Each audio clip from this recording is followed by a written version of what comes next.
विशाल पक्षी जाल। एक जंगल में चीता, हाथी, हिरन, बंदर और खरगोश रहते थे। वो बहुत अच्छे दोस्त थे और इनका मुखिया था चीता, जो इनकी रक्षा करता था। एक दिन सारे जानवर मिलकर पानी पीने तालाब के पास जा रहे थे। वो सब एक जगह रुक जाते। तब चीता कहता है, दोस्तों, कल रात मुझे एक बहुत बुरा सपना आया था, जिसमें हम जहाँ पर रह रहे हैं वहाँ एक बड़ा बाज घूम रहा था और वो हम में से एक को उड़ा ले गया। तो तुम सब थोड़ा सावधान रहना। अरे, सपने थोड़ी ना सच होते। हाँ दोस्त, अगर मुझे कोई सपना आता है तो वो ज़रूर सच होता है। पिछली बार भी एक ऐसा ही सपना आया था, इसीलिए मैं कह रहा हूँ कि सावधान रहना। हाँ, हम सबको सावधान रहना होगा। बहुत प्यास लग रही है फिलहाल। चलो चलकर पानी पीते हैं। हाँ हाँ, चलो। ये कहकर सब तालाब के पास निकलते हैं। थोड़ी दूर जाने के बाद एक बड़ा सा बाज वहाँ घूमते हुए नजर आता है, जिसे देख हिरन, बंदर और खरगोश डर जाते।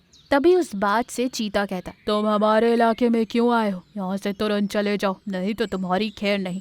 तुम मेरा कुछ नहीं बिगाड़ सकते। ना तो तुम उड़ सकते हो और ना ही मुझे पकड़ सकते हो। मैं तुम्हारी धमकियों से डरने वाला नहीं हूँ। अगर तुमने मेरे दोस्तों को नुकसान पहुँचाने की कोशिश की तो मैं तुम्हें मार डालूंगा। घबराओ मत, आज मुझे भूख नहीं है, पर किसी न किसी दिन मैं इस खरगोश को ले जाऊंगा। बचाना है तो बचा लो। ये कहकर बाज वहाँ से चला जाता है। तुमने जो कहा था वो सच हुआ। वो बड़ा बाज बहुत ही भयानक है। वो बड़ी आसानी से हमें उठाकर ले जाएगा। कुछ भी करके हमें इससे बचना होगा। मेरे रहते हुए तुम्हें डरने की जरूरत नहीं है। तुम सब हिम्मत से रहो। मुझे बहुत डर लग रहा है। चलो यहाँ से चलते हैं। हाँ चलो, हमें यहाँ से जल्द निकलना होगा। वैसे कोई भी अकेले बाहर मत निकलना। ये कहकर सब मिलकर वहाँ से चले जाते। थोड़े दिन बाद विशाल बाज घूम रहा था कि उसे एक जगह पर जानवर नजर आते। विशाल बाज अपने मन में सोचता है, "हह, सब यही है। आज मैं खरगोश को उठाकर ले जाऊंगा।" यूं सोचकर बाज एकदम से आकर खरगोश को उठा ले जाता है। यह देखकर बाकी के जानवर उदास हो जाते और तब चीता कहता है, ये बहुत ही भयानक और विशाल बाज है। आज हम अपने दोस्त को खो चुके हैं। कुछ भी करके हम इस बाज को कैद करके इसे सबक सिखाना ही होगा, ताकि अगली बार ये हमारे इलाके में ना आए। दोस्तों, कोई अच्छा सा उपाय सोचो। हाँ, हम सबको मिलकर उस बाज को कैद करना होगा, नहीं तो वो फिर से आकर हम में से एक को खा जाएगा। घबराओ नहीं, मेरे पास एक उपाय है। ये कहकर चीता अपना उपाय बताता है। ये सुनकर हिरन विशाल बाज के इलाके में अकेले ही जाता है। बाज हिरन को अकेले देखकर कहता, हा हा हा हा, मैं तुम्हारे बारे में ही सोच रहा था। मैं सोच रहा था कि आज मैं तुम्हें ही पकड़ लाऊं, लेकिन तुम तो खुद ही मेरे पास आ गए। आज तो मेरी किस्मत ही अच्छी है। एक खरगोश की बात सुनकर मेरे दोस्तों ने मुझे अकेला छोड़ दिया, इसलिए मैं उस खरगोश को बांध कर तुम्हारे पास लाया हूँ। तुम पहले उस खरगोश को अपना भोजन बना लो, बाद में मेरे बारे में सोचना। ठीक है, वैसे भी बहुत भूख लग रही थी। चलो जल्दी से चलते। हाँ, जल्दी से चलो, नहीं तो वो खरगोश भाग जाएगा। ये कहकर हिरन बाज के साथ निकल पड़ती। वहीं दूसरी ओर चीता, हाथी और बंदर मिलकर बाज को पकड़ने के लिए एक जाल तैयार करते। उसमें वो एक खरगोश की मूर्ति रख देते। उसके बाद हिरन बाज को पिंजरे के करीब लाती है। मैंने तुम्हारे लिए उस खरगोश को कैद कर रखा है, जल्दी से जाकर उसे पकड़ लो। आज तो मेरी किस्मत ही अच्छी है, मैं तुरंत जाकर उस खरगोश को पकड़ लेता हूँ। ये कहकर बाज पिंजरे में आता है और उसमें फंस जाता है और लाख कोशिशों के बाद भी वो जाल से निकल नहीं पाता। और तभी वहाँ चीता, हिरन, हाथी और बंदर आते। चीता बाज से कहता है कि हम उड़ नहीं सकते तो तुम्हें पकड़ नहीं सकते। तुम अपने घमंड में आकर हमारे दोस्त को ले गए, इसीलिए हमने आज तुम्हें यह सज़ा दी है। मुझे माफ़ कर दो। आज के बाद मैं किसी को कोई नुकसान नहीं पहुंचाऊंगा, ना ही घमंड दिखाऊंगा। सबसे मिलजुल कर रहूंगा। कृपया करके मुझे छोड़ दो। बाज का पश्चाताप देखकर जानवरों ने उसे छोड़ दिया। बाज वहाँ से दूर चला गया और उस दिन से सारे जानवर मिलजुल कर खुशी खुशी जीवन गुजारने लगे। इस कहानी से हमें ये सीख मिली कि चाहे परिस्थिति जो भी हो, हमें हिम्मत और हौसले से काम लेना चाहिए, ना कि घमंड से। ये कहानी अच्छी लगी तो इसे लाइक कीजिए। ऐसी और कहानी देखने के लिए हमारे चैनल को सब्सक्राइब करें और नोटिफिकेशन पाने के लिए बेल आइकन पर क्लिक कीजिए। धन्यवाद। गरीब नागिन माँ की बेटी, शेर माँ का कहर। एक बार की बात है, एक घना और सुंदर जंगल था। शेर की मौत के बाद जंगल की सारी जिम्मेदारी उसकी पत्नी रोमा पर आ जाती है। रोमा जंगल और अपने बेटे सिम्बा की जिम्मेदारी बखूबी निभा रही थी। पर यह बात शेर के भाई गब्बर को बिल्कुल भी पसंद नहीं थी। वो नहीं चाहता था कि रोमा जंगल की बागडोर संभाले। वो नफरत की आग में जल रहा था। वहीं दूसरी ओर उसी जंगल में एक नागिन अपनी बेटी के साथ रहती थी। नागिन अपनी बेटी से बहुत प्यार करती थी। सब कुछ अच्छे से चल रहा था। एक दिन गब्बर अपने मन में सोचता है, मैं इस रोमा की बातों में हाँ मिलाते मिलाते थक गया हूँ। सारे जानवर उसी की वाह वाह कर रहे हैं। हम मुझसे और बर्दाश्त नहीं होता। मुझे रोमा और उसके बेटे को रास्ते से हटाना ही होगा। पर पर कैसे? काम ऐसा होना चाहिए जिससे कि सांप भी मर जाए और लाठी भी ना टूटे। यूं गब्बर सोच ही रहा था कि तभी उसकी नजर नागिन की बेटी और सिम्बा पर पड़ती है, जो बहुत अच्छे दोस्त थे। दोनों अपने बाकी दोस्तों के साथ खेल रहे थे। ये देख गब्बर को एक ख्याल आता है और वो रोमा के पास जाकर कहता है, रोमा, तुम सिम्बा को उस नागिन की बेटी के साथ खेलने मत दो। वो नागिन है नागिन, कभी भी मौका देखकर डस लेगी। अरे नहीं नहीं, वो दोनों अच्छे दोस्त हैं। तुम बेकार में परेशान हो रहे हो। मुझे जो कहना था मैंने कह दिया। अब मानना या ना मानना तुम्हारे ऊपर निर्भर है। तुम्हारा बेटा, तुम्हारी मर्जी। मैं तो चला। यूं गब्बर रोमा के मन में शक का बीज बो देता है और वहां से चला जाता है। रोमा कुछ पल के लिए सोच में पड़ जाती है और झट से सिम्बा के पास जाकर सिम्बा से कहती है, सिम्बा चलो घर चलते। ये सुनकर नागिन की बेटी कहती है, शेरनी, हमें कुछ और देर खेलने दीजिए। देखो, तुम मेरे बेटे से दूर रहा करो, यही तुम्हारे लिए अच्छा होगा, समझी? सिम्बा चलो यहाँ से। यूं शेरनी सिम्बा को लेकर वहां से चली जाती। नागिन की बेटी रोते हुए अपनी माँ के पास जाती और सारी बात उसे बताती है। बेटी, शेरनी पर ढेर सारी जिम्मेदारियां हैं। वो हमारी जंगल की रानी है। वो किसी बात को लेकर परेशान होंगी, इसीलिए तुम्हें डांट दिया। तुम शेरनी की बात का बुरा मत मानना, सब ठीक हो जाएगा। चलो, मैं तुम्हारे साथ खेलती हूँ। यूं वो अपनी बेटी का मन बहलाकर उसके साथ खेलने लग जाती। अगले दिन रोमा को किसी जरूरी काम से पास के जंगल जाना था। वो गब्बर को बुलाकर कहती है, गब्बर, मैं एक बहुत जरूरी काम से पास के जंगल जा रही हूँ। तुम तब तक सिम्बा का और जंगल का ख्याल रखना। मैं शाम तक आ जाऊंगी। ये सुनकर गब्बर मन ही मन खुश हो जाता है और कहता है, ठीक है रोमा, तुम आराम से जाओ, मैं सब संभाल लूंगा। ये सुनकर शेरनी वहां से चली जाती और सिम्बा गुफा में अकेला था। कुछ देर बाद गब्बर सिम्बा के पास आता है। अरे, आप यहाँ, कहिए क्या काम है? मैं तुझे तेरे पिता के पास भेजने के लिए आया हूँ। मैं कब से इसी मौके का इंतजार कर रहा था। आज जाकर मेरा ये सपना पूरा होने वाला है। तेरी मौत को देख तेरी माँ खुद ब खुद सदमे में चली जाएगी और मर जाएगी। ये सुनकर सिम्बा चौंक जाता है और डर के मारे कहता है, देखो, ये तुम गलत कर रहे हो। आखिर मैंने तुम्हारा क्या बिगाड़ा है? क्यों तुम मेरी जान के दुश्मन बने हो? अगर ये बात माँ को पता चल गई तो वो तुम्हें जिंदा नहीं छोड़ेंगी। तेरी माँ को पता चलने से पहले ही तू इस दुनिया से जा चुका होगा। मैं तेरी मौत का सारा इल्जाम उस नागिन पर डाल दूंगा।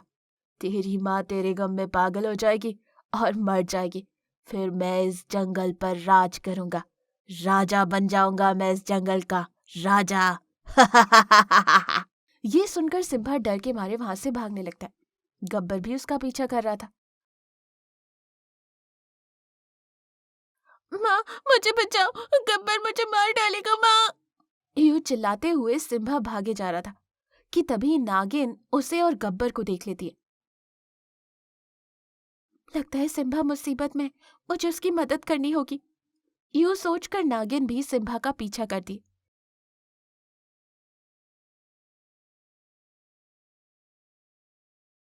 सिम्बा भागते भागते लकड़बग्घों के इलाके में चला जाता है।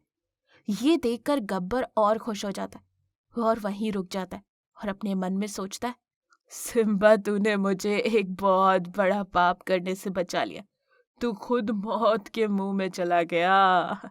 जो कोई भी इन लकड़बग्घों के इलाके में जाता है वो कभी लौट कर नहीं आता। यूं गब्बर खुश होकर वहां से चला जाता है।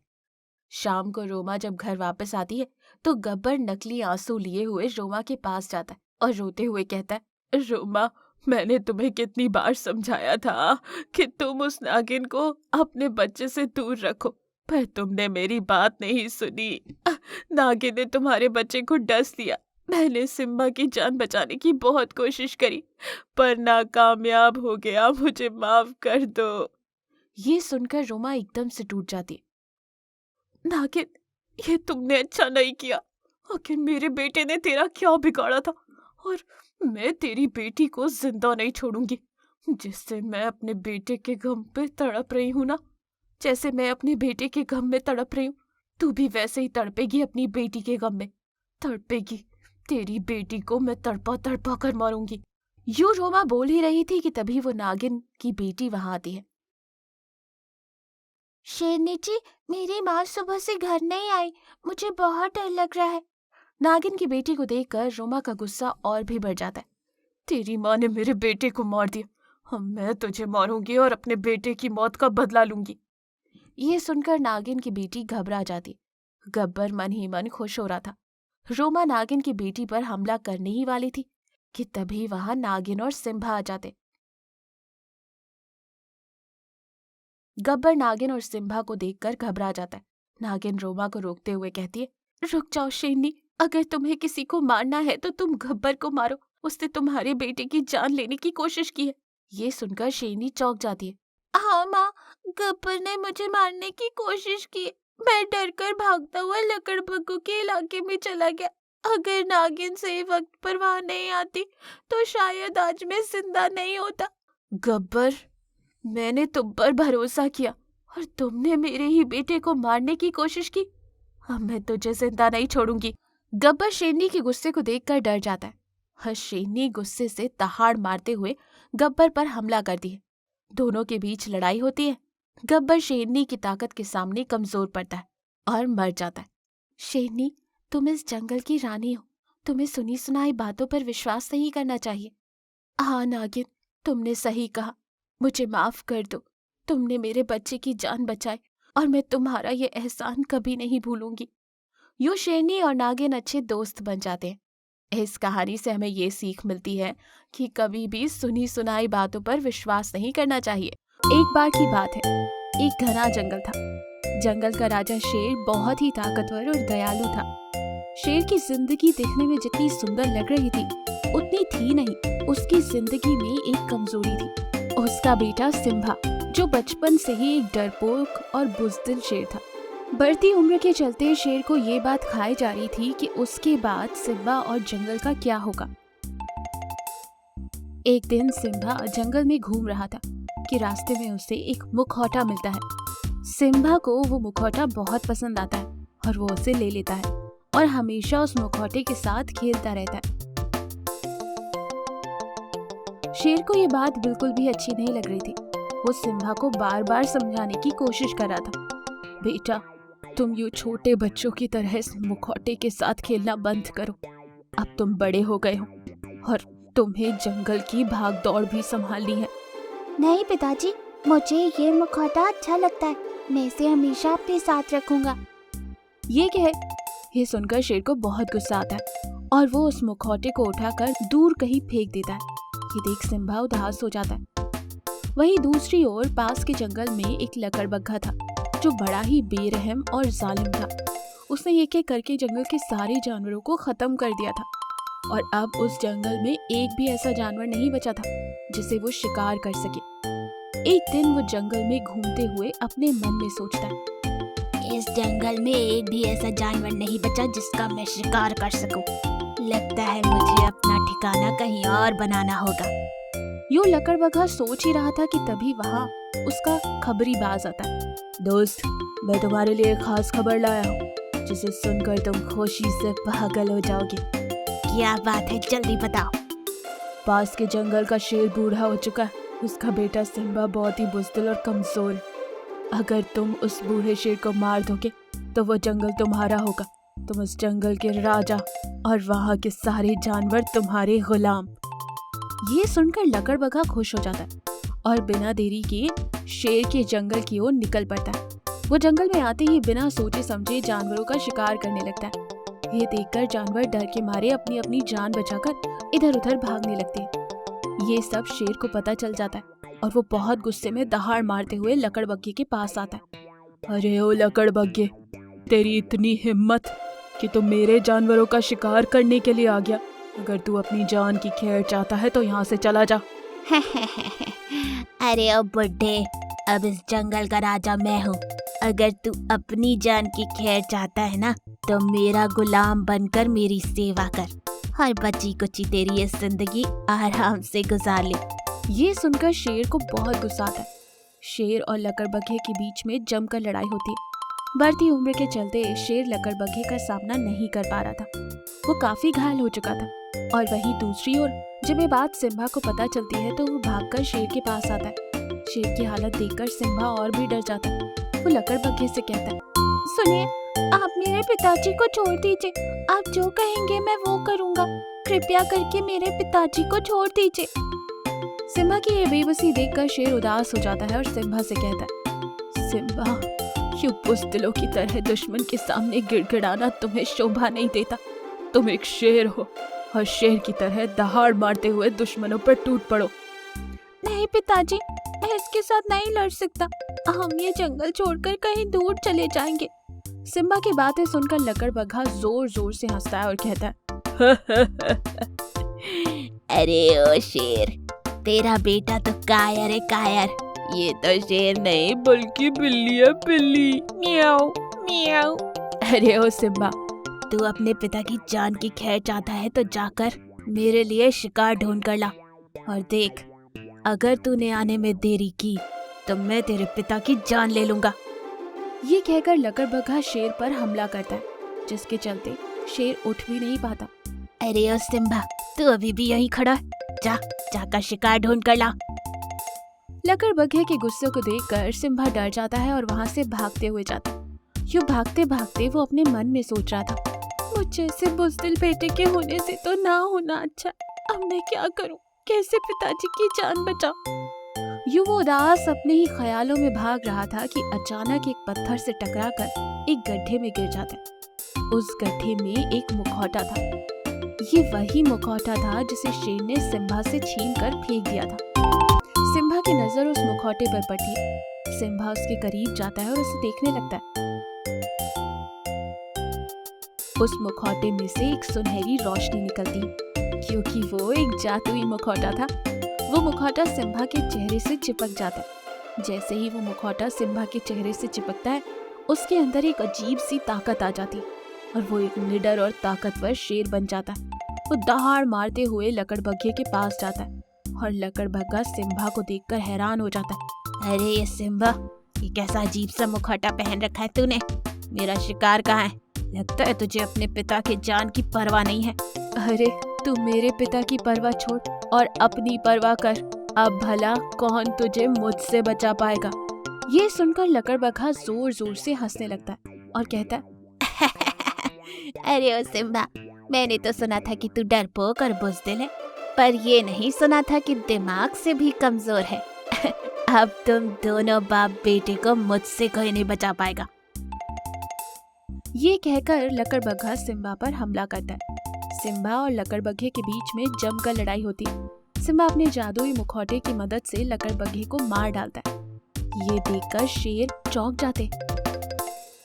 जैसे ही लकड़बग्घा मरता है, सिम्बा के चेहरे से वो जादुई मुखौटा गायब हो जाता है। और इस तरह जंगल में जब भी कोई मुसीबत आती थी, सिम्बा के चेहरे पर वो जादुई मुखौटा चिपक जाता और वो मुसीबत दूर हो जाती। इस कहानी से हमें ये सीख मिलती है कि अपनी ताकत का कभी भी गलत इस्तेमाल नहीं करना चाहिए।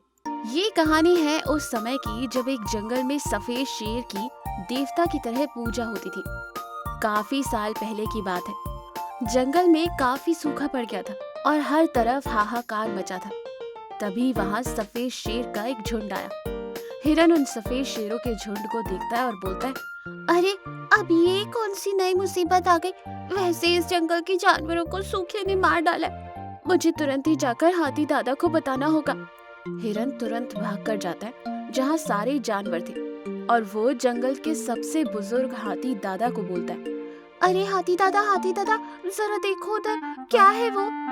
अरे क्या हुआ, क्यों इतना परेशान हुए जा रहे हो?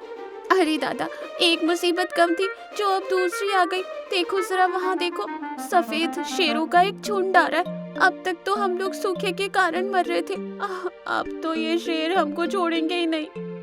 अरे ये क्या बोल रहा है तू? लगता है जंगल में बहुत बड़ी मुसीबत आने वाली है। चल जरा देखते हैं उस शेर को। हाथी दादा और जंगल के जानवर जाते हैं और जाकर दूर से शेर के झुंड को देखते हैं। तभी अचानक एक चमत्कार होता है। उन शेरों के झुंड में से एक शेर उस सूखी जमीन को खोदना शुरू कर देता है। देखते ही देखते उस पूरे जंगल में बारिश होना शुरू हो जाती है और सूखा जंगल हरा भरा हो जाता है। तभी सारे जानवर शेर के पास जाते हैं और बोलते हैं, हे शेर महाराज, आपके इस चमत्कार ने हमारे सूखे जंगल को हरा भरा कर दिया। अब हम जन्मों जन्मों तक आपकी पूजा करेंगे। आप हमारे साथ यहीं रहिए, हमारे महाराजा बनकर। तब वो सफेद शेर बोलता है, ठीक है, हम लोग आपके साथ ही जंगल में रहेंगे और हमेशा आपकी देखभाल करते रहेंगे। और फिर उस जंगल के सभी लोग सफेद शेरों की पूजा करने लगे। शेर को अपना महाराजा मानने लगे और उनके महाराजा का नाम वीरा था। और इस तरह कई साल बीत जाते। एक दिन जंगल में बंदर सारे जानवरों से बोलता है, अरे कई सालों से मैं अपने वीरा महाराज को देख रहा हूँ, ये तो कभी भी बूढ़े नहीं लगते। आखिर ऐसा क्या चमत्कार है? अरे तुझे नहीं पता क्या, मेरे दादाजी बताते थे कि हमारे वीरा महाराज कभी बूढ़े नहीं होते और ये कई पीढ़ियों से इस जंगल की देखभाल करते आ रहे हैं। इनमें एक जादुई शक्ति है, इसलिए वो इस जंगल के जानवरों की हमेशा रक्षा करते हैं और हम उन्हें इतना मानते हैं और इनकी पूजा करते हैं। जंगल में हंसी खुशी दिन बीत रहे थे कि तभी अचानक जंगल में काला डायनासोर आ गया। अरे वाह, ये जंगल तो बहुत ही सुंदर है और यहाँ के जानवर तो बहुत ही मोटे ताजे लग रहे हैं। लगता है मेरे खाने का इंतजाम हो गया। और फिर काला डायनासोर जानवरों का शिकार करने लगा।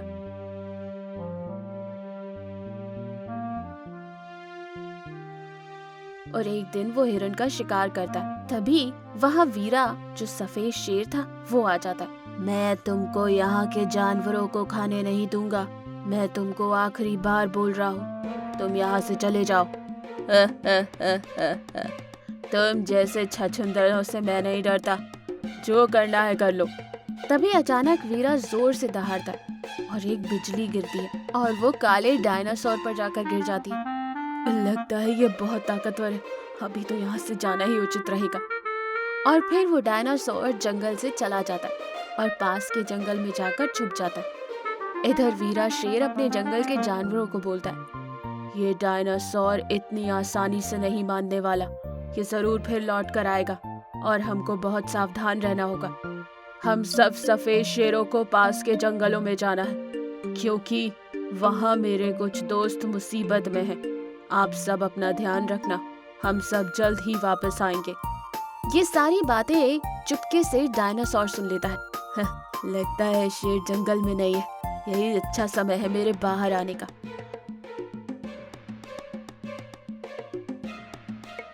फिर डायनासोर बाहर आकर जानवरों को बोलता है, अब मैं यहाँ का राजा हूँ, अब तुम लोगों को मुझसे कोई नहीं बचा सकता। वो शेर मेरे डर से अपने झुंड को लेकर इस जंगल से हमेशा के लिए भाग गया। जंगल के सभी लोग उसके और उसके आतंक से बहुत परेशान हो गए थे। तभी अचानक वीरा शेर आ जाता और बोलता है, मैंने तुमको उस दिन अच्छे से समझाया था, पर तुम्हारी समझ में नहीं आया। गलत किया मैंने जो तुमको उस दिन खत्म ही नहीं किया। मैंने गलती की कि तुमको उस दिन खत्म नहीं किया। मुझे पता था कि हमारे जंगल में जो जानवर कम हो रहे हैं उसको तुम ही खा रहे। तुम सामने नहीं आ रहे थे और इसलिए हम लोगों ने जंगल से बाहर जाने का ये प्लान बनाया। अब आज तुम्हारा अंतिम दिन है।